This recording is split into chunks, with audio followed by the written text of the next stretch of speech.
بسم اللہ الرحمن الرحیم۔ السلام علیکم ڈیئر اسٹوڈنٹس، آج ہم سائیکالوجی کلاس 11 کا chapter number 2 branches of psychology discuss کریں گے۔ سب سے پہلے تو امپورٹنٹ کوسچنس کیا کیا ہیں اس چیپٹر کے، کیا آتے ہیں ایگزامس میں۔ ان میں name the branches of psychology ہے، explain any 2 branches of psychology, explain applied psychology in detail, یا explain experimental psychology, industrial psychology یا ایجوکیشنل سائیکالوجی۔ اس کے علاوہ write a note on clinical psychology اور differentiation between applied and pure psychology. Psychology کو broadly 2 main branches میں divide کیا جاتا ہے، پیور سائیکالوجی اور applied psychology. Pure psychology deals with psychological research and data which help formulate the principles of activity۔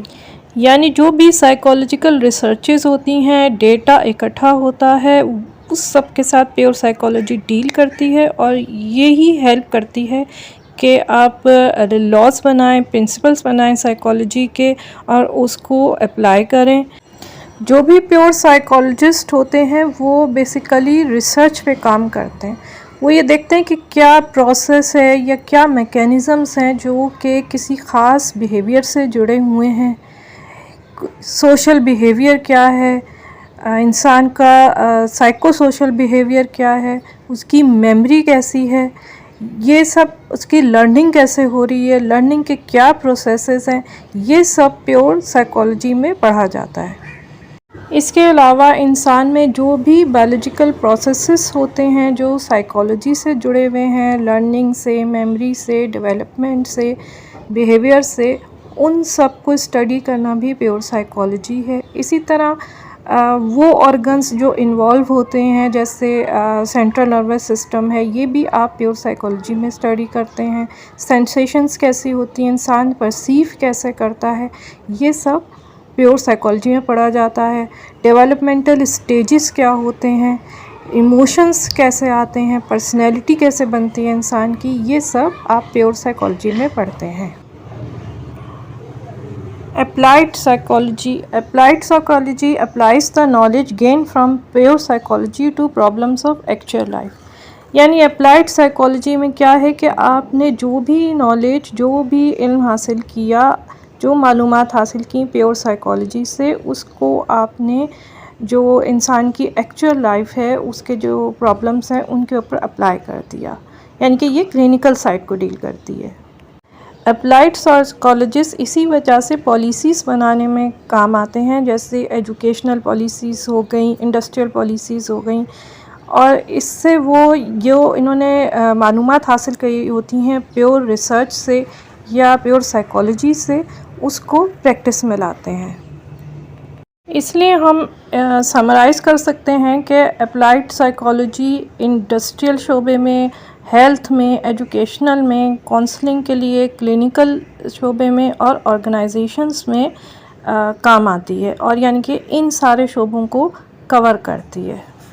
انہی basis پہ applied psychology کی further branches ہیں، جن میں سے موسٹ امپورٹنٹ برانچز میں educational psychology, industrial psychology, clinical psychology, political psychology, military psychology اور criminal psychology ہے۔ آپ کے بک کے اسکوپ میں صرف ایجوکیشنل، انڈسٹریل اور کلینکل سائیکالوجی ڈسکس کی گئی ہے، تو ہم بھی اسی کو ڈسکس کریں گے، اور یہ ایگزامس کے لحاظ سے بہت امپورٹنٹ ہے۔ تو سب سے پہلے clinical psychology. Clinical psychology uses psychological data for the diagnosis and therapy of mental and behavioural dish orders.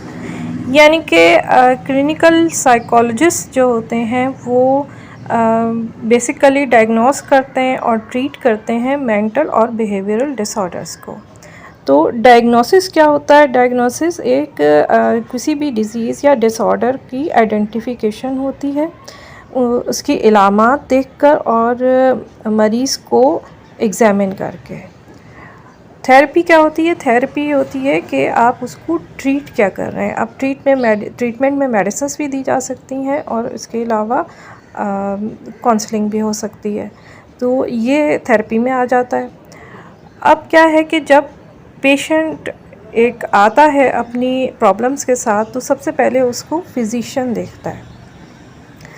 Physician اگر سمجھتا ہے کہ اگر کوئی اس کو فزیکل پرابلم نہیں ہے تو پھر وہ اس کو کلینکل سائیکالوجسٹ کی طرف بھیج دیتا ہے۔ کلینکل سائیکالوجسٹ کوئی بھی ڈائگنوسٹک میتھڈس یوز کر سکتا ہے آئیڈینٹیفائی کرنے میں کہ کیا ڈس آرڈر ہے۔ اس میں سب سے پہلے تو کیس ہسٹری آ جاتی ہے، جس طرح آپ کسی بھی ڈاکٹر کے پاس جاتے ہیں تو وہ آپ سے ہسٹری پوچھتے ہیں کہ یہ علامات کب سے ہیں، کیسی ہیں، کیا ہو رہا ہے، پہلے کیا ہوتا ہے یا کوئی اور بیماری ہے۔ اس کے علاوہ وہ انٹرویو کرتا ہے، آپ سے مختلف سوالات پوچھتا ہے جس سے آپ کے بیہیویئر کا یا آپ کی پرابلم کا پتہ چل سکے۔ کچھ پروجیکٹیو ٹیکنیکس، کچھ پرسنالٹی ٹیسٹ یا انٹیلیجنٹ ٹیسٹ یوز کیے جاتے ہیں جس سے ڈائگنوسس کی جا سکے کہ اس کو کیا ڈس آرڈر ہے، کوئی مینٹل ڈس آرڈر ہے یا بیہیویئرل ڈس آرڈر ہے۔ مینٹل ڈس آرڈرز وہ ہوتے ہیں جو کہ برین کے کسی ڈیفیکٹ کی وجہ سے ہوں یا کسی بھی ڈیورنگ ڈیولپمنٹ کوئی برین کو انجری ہوئی ہو اس کی وجہ سے ہوں، جبکہ بیہیویئرل ڈس آرڈرز زندگی کے تجربوں کی وجہ سے، کوئی بھی اسٹریسز کی وجہ سے یوجولی اس کی وجہ سے ڈیولپ ہوتے ہیں۔ تو ان دونوں ڈس آرڈرز کو ڈیفرینشیٹ کرنا، ڈائگنوز کرنا اور ان کی ٹریٹمنٹ کرنا، یہ سب کلینکل سائیکالوجسٹ کا کام ہے۔ ٹریٹمنٹ یا تھیراپی کس طرح ہوگی تو اس کے یعنی کہ دو میتھڈس ہیں، دو طریقے سے ہو سکتی ہے، سائیکالوجیکل اور سائیکیٹرک۔ سائیکالوجیکل ٹریٹمنٹ میں کوئی بھی قسم کی میڈیسنس یوز نہیں کی جاتی ہیں بلکہ سائیکالوجیکل میتھڈس یوز کیے جاتے ہیں، جیسے ہپنوٹزم ہے یا فری ایسوسیشن ہے، اس کے ذریعے ٹریٹمنٹ کی جاتی ہے۔ سائیکیٹرک ٹریٹمنٹ میں میڈیسنس یوز کی جاتی ہیں یا کبھی کبھی انسٹرومنٹس بھی یوز کی جاتی ہیں، جیسے کہ الیکٹرک شاک وغیرہ دینا، جو کہ ایکسٹریم کیسز میں یوز ہوتا ہے۔ سیکنڈ برانچ پہ آ جاتے ہیں ہم، industrial psychology. Industrial psychology applies psychological knowledge to industrial problems, یعنی کہ جتنے بھی انڈسٹریز کے آرگنائزیشنس کے پرابلمس ہوتے ہیں ان میں یہ سائیکالوجیکل نالج کو اپلائی کر کے ان پرابلمس کو سالو کیا جاتا ہے، یہ انڈسٹریل سائیکالوجی ہے۔ یہ کس کس چیز کے ساتھ ڈیل کرتی ہے تو یہ کہ آپ انڈسٹری میں کس طرح کا کام ہو رہا ہے، اس کی نوعیت کیا ہے اور اس کے لحاظ سے ورکرز امپلائی ہو رہے ہیں یا نہیں ہو رہے ہیں، جو ورکر امپلائی ہوئے ہیں وہ کیا پرابلمس فیس کر رہے ہیں، ان کو کیا مشکلات کا سامنا ہے یا کوئی ان کو سائیکالوجیکل پرابلمس ہے، ان کے کام میں ان کی گائیڈنس کرنا، سیلز مین شپ کیسے ہوگی یہ بڑھانا، ایڈورٹیزمنٹ کس طرح کا کیا جائے گا، کون سا ایڈورٹیزمنٹ زیادہ اپیلنگ ہوگا، کس طرح ایڈورٹائز کیا جائے، یہ سب۔ پھر یہ کہ امپلائر اور امپلائی کی ریلیشن شپ کیا ہے، کیسی ہے، اور اس کو ڈیل کرنا، اس کو بہتر بنانا، یہ سب انڈسٹریل سائیکالوجی میں آتا ہے۔ سب سے اہم ٹاسک جو انڈسٹریل سائیکالوجی میں آتا ہے وہ یہ ہے کہ آپ رائٹ جاب کے لیے رائٹ مین کو فائنڈ کریں، یعنی کہ جو ایک جاب ہے اس کے لیے بالکل پرٹیکولر وہ آدمی ہو جو اس جاب کے لیے ہو اور اس کو صحیح طرح وہ کر سکتا ہو۔ اس کے لیے یہ دیکھا جاتا ہے کہ کس طرح کا جاب ہے، اس کو انالائز کیا جاتا ہے، ایکسپیریمنٹل اسٹڈیز کیے جاتی ہیں کہ اس جاب کے لیے کیا ضروری ہے، کیا ریکوائرمنٹس ہونی چاہیے ایک آدمی میں جو اس جاب کو فٹ کرتا ہو۔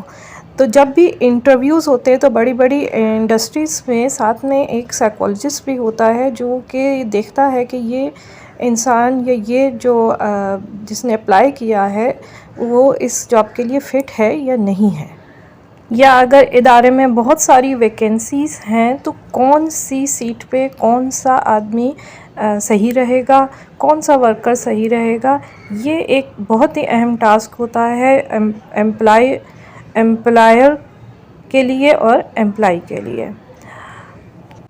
اسی طرح ایک ادارے میں جو امپلائی اور امپلائر کی ریلیشن شپ ہے اس پہ بھی کام کرنا، ورکرز کو کس طرح ان کے کاموں میں انٹرسٹڈ رکھا جا سکے، ان کے لیے کوئی بہت زیادہ پریشانی نہ ہو، فٹیگ نہ ہو، کوئی اوور ورکڈ نہ ہو، ان کی پرفارمنس کو کیسے امپروو کیا جا سکے، بونسز کیسے دیے جا سکیں، تو یہ بونسز کس وقت دینے چاہیے، کس طرح سے ورکرز کی پرفارمنس بڑھے گی اور ایک بہتر ریلیشن شپ قائم ہوگا امپلائی اور امپلائرز میں۔ اس کے علاوہ انڈسٹریل سائیکالوجسٹ کا ایک اہم کام ووکیشنل گائیڈنس ہے، یعنی کہ کوئی بھی انڈیویجول کو یہ بتانا کہ آپ کو کون سا جاب سوٹ کرتا ہے، اس کے تمام کیپیسٹیز کو دیکھتے ہوئے وہ کس ورک کے لیے زیادہ مناسب ہے۔ تھرڈ برانچ جو ہم آج ڈسکس کریں گے جو کہ اپلائیڈ سائیکالوجی میں آتی ہے وہ ہے ایجوکیشنل سائیکالوجی۔ تو educational psychology applies the psychological knowledge to educational problems. جتنے بھی تعلیم کے لحاظ سے جتنی بھی پرابلمس ہیں ان پر سائیکالوجیکل نالج کو اپلائی کرنا ایجوکیشنل سائیکالوجی ہے۔ تو ایجوکیشنل سائیکالوجسٹ کا کام کیا ہوتا ہے کہ وہ اسٹوڈنٹس کی ہیلپ کرتا ہے۔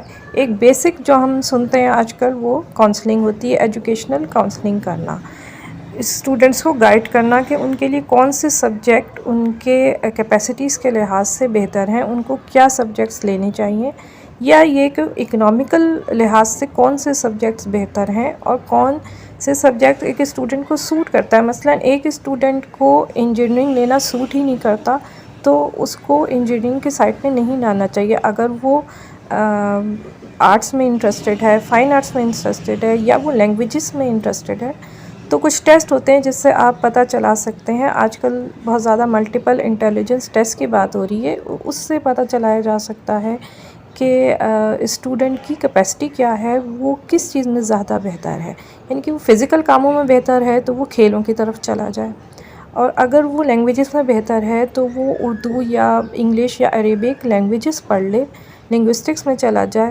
رائٹر بن جائے، پوئٹ بن جائے، اسپیکر بن جائے۔